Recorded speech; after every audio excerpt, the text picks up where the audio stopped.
Hi hello friends, ಆಹಾರ ಜ್ಞಾನ Kannada YouTube ಚಾನೆಲ್ಗೆ ಎಲ್ರಿಗೂ ಮತ್ತೊಮ್ಮೆ ಸ್ವಾಗತ. ಇವತ್ತಿನ ವಿಡಿಯೋದಲ್ಲಿ ಚಪಾತಿ ಜೊತೆಗೆ ಒಂದು ಒಳ್ಳೆ ಸೈಡ್ ಡಿಶ್ಶು ರುಚಿಯಾಗಿರುತ್ತೆ. ತುಂಬ ಸಿಂಪಲ್ ಆಗಿ ತುಂಬ ಬೇಗ ಮಾಡ್ಕೊಳ್ಬೋದು.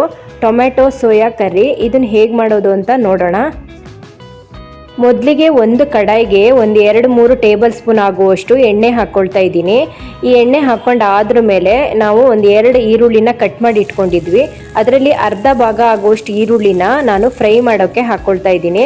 ಇನ್ನು ಅರ್ಧ ಭಾಗನ ನಾನು ಹಾಗೆ ಇಟ್ಕೊಂಡಿದ್ದೀನಿ. ಇದು ಚೆನ್ನಾಗಿ ಫ್ರೈ ಆಗಬೇಕು. ಒಂದು 5 ನಿಮಿಷ ಇದು ಸ್ವಲ್ಪ ಕಲರ್ ಎಲ್ಲ ಚೇಂಜ್ ಆಗಲಿ. ಈ ಕರಿಗೆ ನಾನು ಸೋಯಾಬೀನ್ ಯೂಸ್ ಮಾಡ್ತಾ ಇದ್ದೀನಿ. ಸೋಯಾ ಚೆನ್ನಾಗಿರುತ್ತೆ, ಹೆಲ್ತ್ಗೂ ತುಂಬ ಒಳ್ಳೆಯದು. ಇದನ್ನು ನೀರಿನಲ್ಲಿ ನೆನೆಸಿಟ್ಕೊಂಡಿದ್ದೆ, ಹಾಗೆ ಬೇಕಾದರೆ ನೀವು ಹಾಕ್ಕೊಳ್ಬೋದು. ಇದಕ್ಕೆ ದೊಡ್ಡ ಸೈಜು ಟೊಮ್ಯಾಟೊನ 2 ಕಟ್ ಮಾಡಿ ಇಟ್ಕೊಂಡಿದ್ದೆ, ಅದರಲ್ಲಿ ಅರ್ಧ ಭಾಗನ ಹಾಕ್ಕೊಳ್ತಾ ಇದ್ದೀನಿ. ಸ್ವಲ್ಪ ನಾನು ಹಾಗೆ ಇಟ್ಕೊಂಡಿದ್ದೀನಿ. ಇದು ಫ್ರೈ ಮಾಡ್ತಿರೋದು, ಇದನ್ನು ರುಬ್ಕೊಳ್ಬೇಕು. ಒಂದು 5 ನಿಮಿಷ ಎರಡನ್ನೂ ಫ್ರೈ ಮಾಡಿಕೊಂಡ್ರೆ ಸಾಕಾಗುತ್ತೆ. ಈ ಟೊಮೆಟೊ ಈರುಳ್ಳಿ ಸ್ವಲ್ಪ ಬೇಗ ಸಾಫ್ಟ್ ಆಗಬೇಕು ಅಂದರೆ ಸ್ವಲ್ಪ ಉಪ್ಪು ಹಾಕ್ಕೊಳ್ಬೇಕು.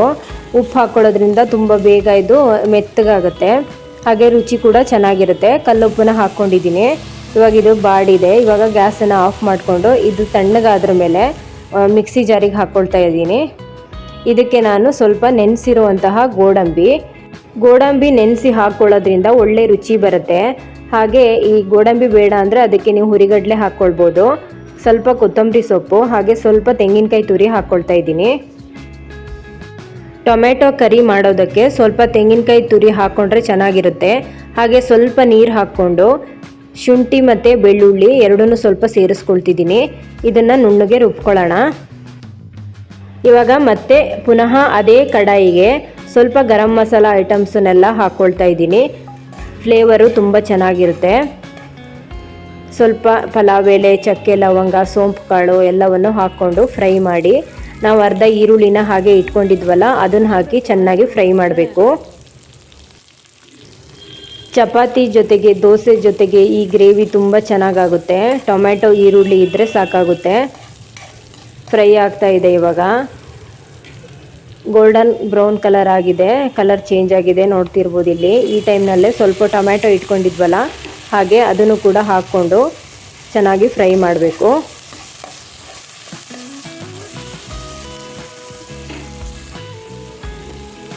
ಈರುಳ್ಳಿ ಟೊಮೆಟೊ ಎಲ್ಲ ಸಾಫ್ಟ್ ಆದ್ರ ಮೇಲೆ ಒಂದು ಕ್ಯಾಪ್ಸಿಕಮ್ನ ಸಣ್ಣದಾಗಿ ಹೆಚ್ಚಿ ಹಾಕ್ಕೊಳ್ತಾ ಇರೋದು. ಇದು ಆಪ್ಷನಲ್ಲು, ಬೇಡ ಅಂದರೆ ಸ್ಕಿಪ್ ಮಾಡ್ಬೋದು. ಸೋಯಾಬೀನ್ ನೆನೆಸಿರೋದು ಹಾಕ್ಕೊಳ್ತಾ ಇದ್ದೀನಿ. ಇವಾಗ ಒಂದು 2 ನಿಮಿಷ ಇದನ್ನು ಚೆನ್ನಾಗಿ ಮಿಕ್ಸ್ ಮಾಡ್ಕೊಳ್ಳೋಣ.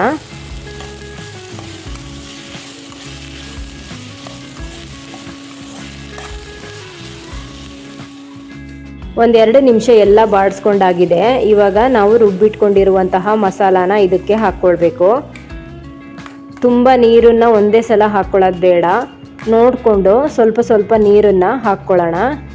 ಇದು ಕ್ಯಾಪ್ಸಿಕಮ್ ಮತ್ತು ಸೋಯಾ ಎಲ್ಲ ತುಂಬ ಬೇಗ ಬೆಂದುಬಿಡತ್ತೆ. ಹಾಗಾಗಿ ಸ್ವಲ್ಪ ಜಾರನ್ನು ತೊಳೆದುಬಿಟ್ಟು ಅದೇ ನೀರನ್ನು ಹಾಕ್ಕೊಳ್ತಾ ಇದ್ದೀನಿ. ಇವಾಗ ಇದಕ್ಕೆ ಮಸಾಲ ಪೌಡರ್ಗಳನ್ನು ಒಂದೊಂದೇ ಸೇರಿಸ್ಕೊಳ್ಳೋಣ. ಸ್ವಲ್ಪ ಅರಿಶಿನ ಪುಡಿ ಹಾಕ್ಕೊಳ್ತಾ ಇದ್ದೀನಿ. ಹಾಗೆ ಸ್ವಲ್ಪ ಅಚ್ಕಾರದ ಪುಡಿ, ಖಾರಕ್ಕೆ ಎಷ್ಟು ಬೇಕೋ ಅಷ್ಟು ನೋಡಿಕೊಂಡು ನೀವು ಸೇರಿಸ್ಕೊಳ್ಬೋದು.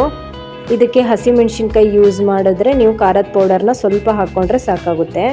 ನಾನಿಲ್ಲಿ ಅಚ್ಕಾರದ ಪುಡಿ ಮಾತ್ರ ಯೂಸ್ ಮಾಡಿದ್ದೀನಿ. ಹಾಗೆ ಸ್ವಲ್ಪ ಗರಂ ಮಸಾಲ ಪೌಡರು, ಹಾಗೆ ಸ್ವಲ್ಪ ಧನಿಯಾ ಪೌಡರು ಮತ್ತು ಸ್ವಲ್ಪ ಜೀರಿಗೆ ಪೌಡರು ಎಲ್ಲನೂ ಸ್ವಲ್ಪ ಸ್ವಲ್ಪ ಹಾಕ್ಕೊಳ್ತಿದ್ದೀನಿ. ಇವಾಗ ಎಲ್ಲ ಪೌಡರ್ ಹಾಕ್ಕೊಂಡಾಗಿದೆ. ಒಂದು ಸಲ ಚೆನ್ನಾಗಿ ಮಿಕ್ಸ್ ಮಾಡೋಣ. ಉಪ್ಪು ಸ್ವಲ್ಪ ಕಡಿಮೆ ಇದ್ದರೆ ಮತ್ತೆ ನೀವು ಸೇರಿಸ್ಕೊಳ್ಬೋದು. ಒಂದು ಸಲ ರುಚಿ ನೋಡಿ ಉಪ್ಪು ಹಾಕ್ಕೊಳ್ಳಿ. ಸ್ವಲ್ಪ ದಪ್ಪ ಇದ್ದರೆ ಚೆನ್ನಾಗಿರುತ್ತೆ ಈ ಗ್ರೇವಿ, ತುಂಬ ತೆಳು ಮಾಡ್ಕೊಳ್ಬಾರ್ದು. ಒಂದು 10 ನಿಮಿಷ ಸಣ್ಣ ಉರಿನಲ್ಲೇ ಹಾಗೆ ಮುಚ್ಚಿಟ್ಬಿಟ್ರೆ ಇದು ಚೆನ್ನಾಗಿ ಬೆಂದಿರುತ್ತೆ. ಆಮೇಲೆ ಗ್ರೇವಿ ರೆಡಿಯಾಗಿರುತ್ತೆ. ಇವಾಗ ನೋಡಿ ಇದು ಎಷ್ಟು ಚೆನ್ನಾಗಿ ಕುದೀತಾ ಇದೆ ಅಂತ. ಕಲರ್ ಕೂಡ ತುಂಬ ಚೆನ್ನಾಗಿ ಬಂದಿದೆ, ರುಚಿನೂ ತುಂಬ ಚೆನ್ನಾಗಿತ್ತು. ಒಂದು ಸಲ ನೀವು ಟ್ರೈ ಮಾಡಿ ನೋಡಿ. ಹಾಗೆ ಹೇಗಿತ್ತು ಅಂತ ಕಮೆಂಟ್ ಮಾಡಿ ತಿಳಿಸೋದನ್ನು ಮರಿಬೇಡಿ. ಚಪಾತಿ ಜೊತೆಗೆ ಇದು ಒಳ್ಳೆ ಕಾಂಬಿನೇಷನ್ ಆಗುತ್ತೆ. ಟೊಮೆಟೊ ಈರುಳ್ಳಿನ ಸ್ವಲ್ಪ ಜಾಸ್ತಿ ಹಾಕ್ಕೊಂಡು ಮಾಡ್ಕೊಳ್ಳೋದು. ನಿಮ್ಮ ಹತ್ರ ಯಾವುದಾದ್ರು ತರಕಾರಿ ಅಥವಾ ಸೋಯಾಬೀನು, ಕ್ಯಾಪ್ಸಿಕಮ್ ಎಲ್ಲ ಇದ್ದರೆ ಅದನ್ನು ಸೇರಿಸ್ಕೊಳ್ಬೋದು. ಆಲೂಗೆಡ್ಡೆನೂ ಕೂಡ ಹಾಕ್ಕೊಳ್ಬೋದು, ಅಥವಾ ನೀವು ಟೊಮೆಟೊ ಈರುಳ್ಳಿ ಮಾತ್ರ ಹಾಕ್ಕೊಂಡು ಕೂಡ ಮಾಡ್ಕೊಳ್ಬೋದು. ಇವತ್ತಿನ ಈ ಟೊಮೆಟೊ ಕರಿ ರೆಸಿಪಿ ನಿಮಗೆಲ್ಲ ಇಷ್ಟ ಆಗಿದೆ ಅಂತ ಅನ್ಕೊತೀನಿ. ಈ ರೆಸಿಪಿ ಇಷ್ಟ ಆಗಿದ್ರೆ ಪ್ಲೀಸ್ ವಿಡಿಯೋಗೆ ಒಂದು ಲೈಕ್ ಕೊಡಿ, ನಮ್ಮ ಚಾನಲ್ನ ಸಬ್ಸ್ಕ್ರೈಬ್ ಮಾಡ್ಕೊಳ್ಳಿ. ನೆಕ್ಸ್ಟ್ ಮತ್ತೊಂದು ರೆಸಿಪಿಯೊಂದಿಗೆ ಮತ್ತೆ ನಿಮ್ಮ ಮುಂದೆ ಬರ್ತೀನಿ. ಎಲ್ರಿಗೂ ಥ್ಯಾಂಕ್ ಯು ಸೋ ಮಚ್.